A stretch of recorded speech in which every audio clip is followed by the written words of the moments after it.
Hi all, this is Steve Meyer, the market chartist on behalf of forextraders.com, and we're now going to look at both again the Antipodean currencies in here, the Aussie dollar and the New Zealand dollar, Australian dollar, New Zealand dollars, both against the US currency, against the US dollar, the spot rates here, and looking at these negative themes we have very much intact. Certainly very much a bear trend for the Aussie dollar versus USD, and a negative tone for the New Zealand dollar, with risk of a shift to a more bearish theme. So we're looking at the Aussie dollar here first of all in this daily chart, and we can see this whole topping structure that was formed through April. The breakdown initially driven by this bearish outside pattern back here on the 3rd of May that was driven by the unanticipated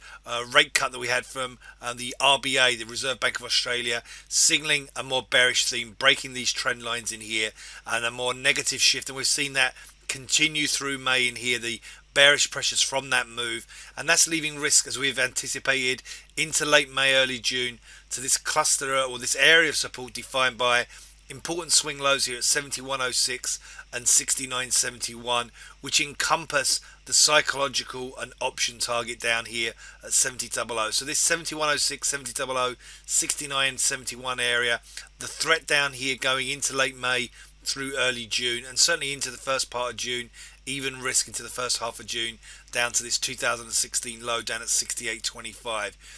Moving on to the New Zealand dollar in here, not quite so bearish a setup. The market has completed a double top structure. It's reversed down through some trend line supports in here, and critically the break of 68.05, which completed the double top pattern,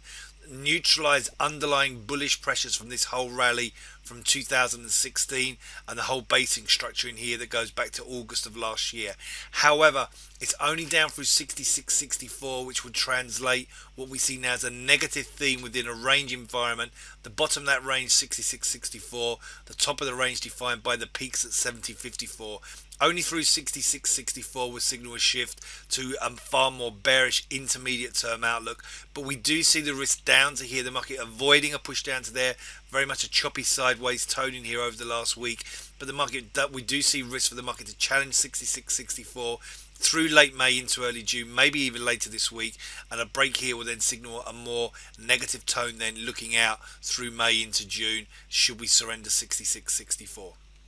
This has been Steve Meyer, the market chartist. I wish you a great trading week.